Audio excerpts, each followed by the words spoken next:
আসসালামু আলাইকুম।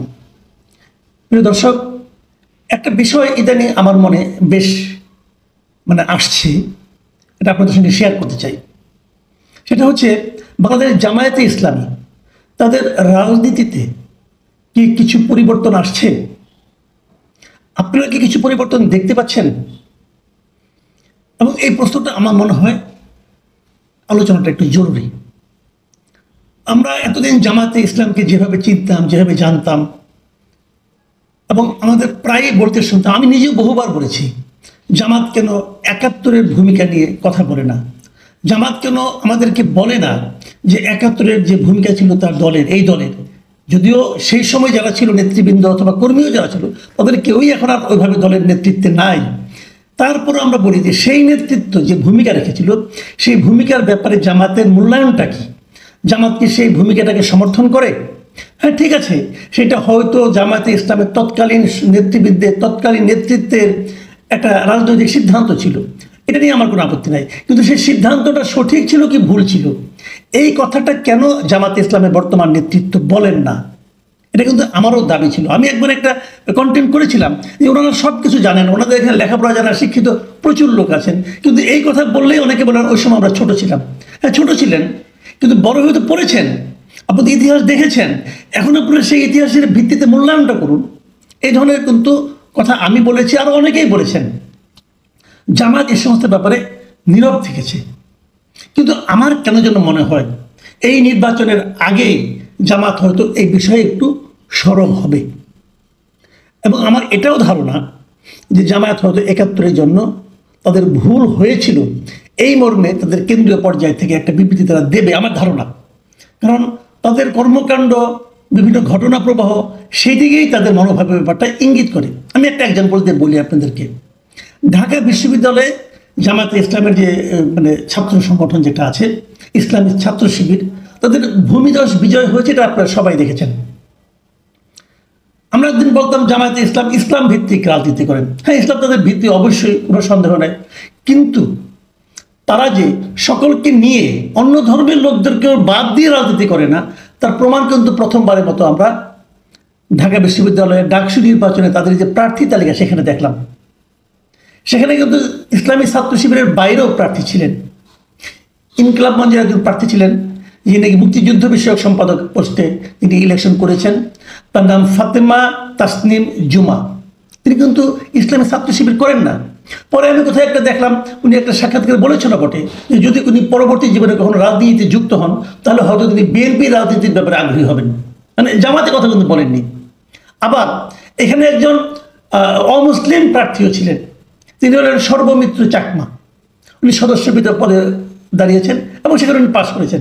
এই সর্বমিত্রের চাকমারও একটা ইন্টারভিউ আমি দেখলাম, সেখানে উনি বলেছেন উনি কেন জামাতের প্যানেলে এসেছেন। উনি বলেছেন যে এই প্যানেল তো সবাই আছে, এখানে এটা তো ঐক্যবদ্ধ প্যানেল, এখানে ভিন্ন ধর্মের লোক থাকতে পারে, তারা তো আমাদেরকে জায়গা দিয়েছে। এবং উনি বলেছেন যে আমি তো এর আগে বিএনপি দেখেছি, আওয়ামী লীগ দেখেছি, তো আমার পছন্দ হয় না ওদের রাজনীতি, ওনাদের রাজনীতি আমার পছন্দ হয়েছে, এখানে আসছি। তার মানেটা কি? তার মানে ইসলামী ছাত্র শিবিরের উপর ভিন্ন ধর্মের অথবা অন্য দলের অনেকেও কিন্তু আস্থা রাখছে তাদের যে ওয়েলফেয়ার পলিটিক্স এখন যারা করছে এই বিষয়ের উপর। মাথায় রাখুন ভাই, রাজনীতি কিন্তু চেঞ্জ হয়ে গেছে। আগে যে রাজনীতি আমরা দেখেছি, প্রতিদিনই দুনিয়া পাল্টাচ্ছে, রাজনীতিও পাল্টাচ্ছে, মানুষের চিন্তা পাল্টাচ্ছে, মানুষের চাহিদা পাল্টাচ্ছে। ভাবুন, কখনো ভেবেছেন জীবনে যে মেয়েদের হলে ইসলামী ছাত্র শিবির এত ভোট পেতে পারে? কেন তারা পেয়েছেন? মেয়েরা ইসলামী ছাত্র শিবিরকে নিরাপদ একটা দল মনে করেছে, এই জন্যই তো। সেই নিরাপত্তা তারা কেন মনে করলো? তারা কি সব মূর্খ? অত হতে পারে না। ইউনিভার্সিটিতে পড়ে তারা মূর্খ না, তারা আমার আপনার চেয়ে অনেক জ্ঞানী, এবং তারা আধুনিক বিশ্বের সঙ্গে তাদের সম্পর্ক।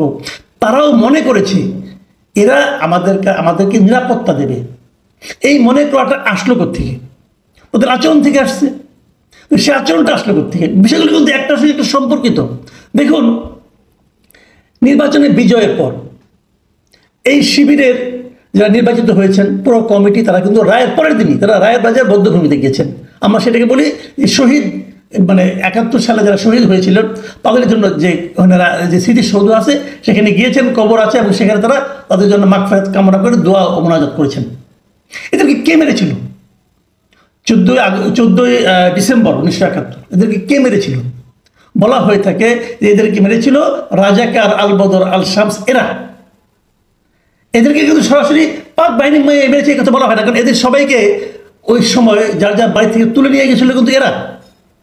তাহলে আমি এই মাঝখানে একটা স্ট্যাটাস দিয়েছিলাম ফেসবুকে, ওনারা তো এখানে গিয়েছেন, গিয়ে তাদের মাগফিরাত কামনা করেছেন। তো ওনারা কি যাদের হাতে তাদের মৃত্যু হয়েছে, যারা তাদের হত্যা করেছে, তাদের শাস্তিও কি আল্লাহর কাছে কামনা করেছিলেন? এই প্রশ্নে নানা ধরনের আমি প্রশ্নটা করেছিলাম, যে নানা ধরনের মন্তব্য এসেছে। কিন্তু আমার ধারণা হত্যাকারী সে হত্যাকারী, যে দলের হোক না কেন, হত্যাকারীর জন্য তারা শাস্তি চাইবে না, আমি এটা এখন মনে করি না। কেন মনে করি না সেটাও বলছি। এই যে তারা গিয়েছেন ওখানে, এটা কিন্তু এই ইসলামী ছাত্র শিবির নিজেরা সিদ্ধান্ত নিয়ে যাননি। ওনারা তাদের মূল যে দল আছে সেই দলের সঙ্গে আলাপ করেই গিয়েছেন। কিন্তু আপনারা দেখবেন যে এই ব্যাপারে জামায়াতে ইসলামীর যিনি আপনার নায়েবে আমির সৈয়দ আবদুল্লাহ মোহাম্মদ তাহের, উনি প্রথম আলোকে একটা ইন্টারভিউতে বলেছেন যে আমরা এটা সিদ্ধান্ত নিয়ে করেছি, মানে জামাতে ইসলামী সিদ্ধান্ত দিয়েছে তোমরা ওখানে যাও। যে এবং তাহের সাহেব আরও কি বলেছেন, উনি বলেছেন স্বাধীনতা যুদ্ধে এবং পরবর্তী পর্যায়ে বাংলাদেশ গঠন ও বিনির্মাণে যাদের ভূমিকা আছে আমরা তাদের সম্মান জানাই, তাদের অবদান আমরা স্বীকার করি, আমরা তাদের প্রতি কৃতজ্ঞ। সেজন্য ডাকসুর বিজয়ী ঐক্যবদ্ধ শিক্ষার্থী জোটের নেতারা জুলাই শহীদ সহ ৭১-এর শহীদদের কবর জিয়ারত করে দোয়া ও মোনাজাত করেছে। তার মানে দলীয় সিদ্ধান্ত, মানে জামায়াতে ইসলামের সিদ্ধান্ত। ভালো, আপনি বলবেন এটা হতেই পারে না, এটা হতে পারে না, আগে হয়নি কখনো। ১৯৭১-এর পরে এ পর্যন্ত জামায়াতে ইসলাম অথবা ইসলামী ছাত্র শিবিরের কেউ, কোনো পর্যায়ের কেউ এই রায়েরবাজার বধ্যভূমিতে ৭১-এর শহীদদের জন্য দোয়া অথবা মাগফিরাত কামনা করতে যায়নি। This is first time. পরিবর্তনটা হচ্ছে, কিন্তু আমি মনে করি এগুলো পরিবর্তনের ইঙ্গিত। হলে কি হবে সেটা নিয়ে একটু বলে আমি শেষ করে দিচ্ছি। দেখুন, আমরা বলেছি যে ডাকসু নির্বাচনে ছাত্রলীগের ভোটগুলো কিন্তু জামাতে ইসলাম পেয়েছে।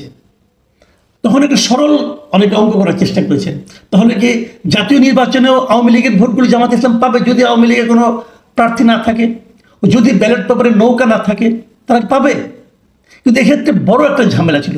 সেই ঝামেলাটা হলো যে আওয়ামী লীগ যদি নির্বাচন করতে না পারে, কি হতে পারে? সম্ভাব্য অনেকগুলি ঘটনা ঘটতে পারে। একটা ঘটনা ঘটতে পারে আওয়ামী লীগের কেউ ভোট দিতেই যাবে না, হতে পারে।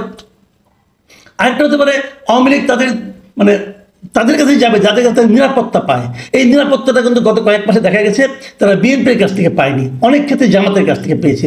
আর জাতীয় পার্টি তাদের তো নিরাপত্তা দেওয়ার ক্ষমতাই নেই, তারাই তো নিজেদের দলের উপর আছে। কিন্তু জামাতের মার্কায়, মানে দাঁড়িপাল্লা মার্কায় ভোট দেওয়ার ক্ষেত্রে আওয়ামীপন্থীদের, আওয়ামী ভোটারদের সবচেয়ে বড় বাধাটা ছিল মুক্তিযুদ্ধ। তারা মনে করে, আওয়ামী লীগ মনে করে মুক্তিযুদ্ধটা, তারা হলো মুক্তিযুদ্ধের নেতৃত্ব দানকারী দল। তারা কি করে এমন একটা দলকে ভোট দেবে যে দলটা নাকি মুক্তিযুদ্ধের বিরোধিতা করেছে? এটা তো হতে পারে না। এখন প্রশ্ন হচ্ছে, যদি জামাত এখন বলে যে মুক্তিযুদ্ধে আমাদের দলের ওই সময়ের নেতৃত্ব যে সিদ্ধান্তগুলি নিয়েছে, যে ভূমিকা রেখেছে, তার জন্য আমরা লজ্জিত, আমরা জাতির কাছে ক্ষমা চাই, তাহলে কিন্তু ওই আওয়ামী লীগার যারা নাকি দাঁড়িপাল্লা মার্কায় ভোট দিতে যাদের মধ্যে আপনার সমস্যা তৈরি হতো, মুক্তিযুদ্ধের ইস্যুটা সামনে চলে আসতো, সেটা কিন্তু অনেকটাই কমে যাবে। বলা যায় না, জামাত হয়তো এই সুযোগটাও নিতে চাইতে পারে, আমি জানি না, এই সবই আমার হাইপোথিসিস। আমি বলছি সম্ভাবনাগুলির কথা। সামনে রাজনীতিতে কি হতে পারে সেগুলো আমি আলোচনা করার চেষ্টা করছি। আমি অবাক হব না যদি আমরা খুব শিগগিরই দেখি এই জামাত ইসলাম মুক্তিযুদ্ধের প্রশ্নে একটা সিদ্ধান্তে আসছে, এবং আমার ধারণা ওনারা আসবেন। যদি সেরকম আসে, আমি মনে করব এটা তাদের রাজনৈতিক যে দূরদর্শিতা তারই প্রকাশ ঘটবে। এবং এখন পর্যন্ত যে সমস্ত নমুনা আমরা দেখছি, আমার কেন যেন মনে হচ্ছে জামাতে ইসলাম আলটিমেটলি হয়তো সেদিকেই যাচ্ছে। যদি যায়, তাদের প্রতি আমার শুভকামনা থাকবে।